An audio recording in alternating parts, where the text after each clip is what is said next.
अब हम पढ़ने वाले हैं मोलरिटी के बारे में। तो मोलरिटी क्या होता है? मोलरिटी को पहले डिनोट करते हैं हम एम से। उसके बाद अगर देख रहे हैं molarity is equal to number of moles of solute. किसके मोल चाहिए हमारे को? सॉल्यूट के मोल चाहिए। डिवाइड करूँगा किस चीज़ से?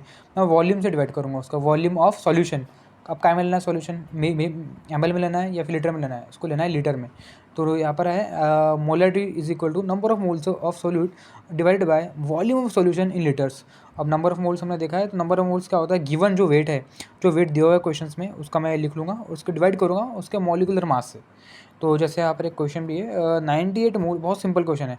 98 moles of H2SO4 dissolve. H2SO4 का कितना मोल लिया मैंने? 98 लिया और डिजॉल्व किया 98 लीटर ऑफ सॉल्यूशन में। तो यहाँ पर मोलरिटी का फॉर्मूला क्या है? क्या फार्मूला है? उसका फार्मूला है number of moles of solute divide by volume of solution in litres. तो नंबर ऑफ मोल्स यहाँ पर कितने दिए हुए हैं? यहाँ पर सब गिवन है, नंबर ऑफ मोल्स भी दिए हुए हैं और वॉल्यूम ऑफ सॉल्यूशन भी दिया हुआ है। ऐसा नहीं कि वॉल्यूम ऑफ किसी और को दे दिया, बस सॉल्यूशन का दिया हुआ है। 98 लीटर ऑफ सॉल्यूशन दिया हुआ है। तो मैं क्या करूँगा? मोलरिटी निकालूंगा, number of moles of solute divide by volume of solution. तो यहाँ पर है 98 मोल और डिवाइड करूँगा 98 से, तो आंसर आ गया कितना? 1। तो एक और क्वेश्चन यहाँ पर मैं ले सकता हूँ, बहुत ज़्यादा सिंपल क्वेश्चन है।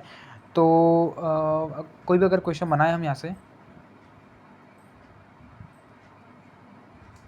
72 gram of H2 is dissolve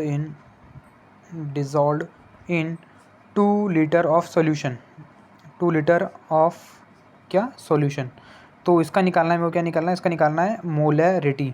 find molarity. तो कैसे निकालूंगा मैं? इसका फार्मूला क्या है मोलरिटी का? मोल का फार्मूला है number of moles of solute divide by volume of solution in litre. Volume of solution in litre. तो यहाँ पर क्या है? यहाँ पर नंबर ऑफ मोल्स हमें निकालना पड़ेगा। क्यों? क्योंकि अभी यहाँ पर दिया ही नहीं है। यहाँ पर 72 gram of H2 is dissolve in, यहाँ पर 2 लीटर ऑफ सॉल्यूशन दिया है, तो हमारे को ये मिल चुका है। वॉल्यूम ऑफ सॉल्यूशन बहुत आसानी से मिल चुका है, सब दिया हुआ है यहाँ पर। तो क्या नहीं है? Number of moles of solute. कैसे निकालूंगा number of moles of solute? Just हमें ऊपर देखा, यहाँ पर नंबर ऑफ मोल्स का फॉर्मूला है गिवन वेट। गिवन वेट क्या है? 72 ग्राम। और उसको डिवाइड करूँगा किस चीज़ से? Given weight molecular mass. किसका molecular mass? 72 gram of H2 दिया हुआ है। H2 दिया हुआ है, तो H2 मॉलिक्यूल कौन सा है यहाँ पर? H2 मॉलिक्यूल है। तो अगर H2 मॉलिक्यूल है तो उसका मेरे को क्या करना है? इसको डिवाइड करना है मॉलिकुलर मास से। H2 का मॉलिकुलर मास कितना होता है? 18। तो यहाँ से मैं डिवाइड करूँगा, आंसर आ जाएगा मेरा 4। तो 4 हमारा बस नंबर ऑफ मोल आया, मोलरिटी आया ही नहीं। तो मोलरिटी कैसे निकालूंगा? नंबर ऑफ मोल्स मिल चुका है तो 4 लिख दिया। वॉल्यूम क्या दिया हुआ है? दिया है 2, तो आंसर आ गया कितना? 2। तो हमारे को मोलरिटी मिल चुकी है 2।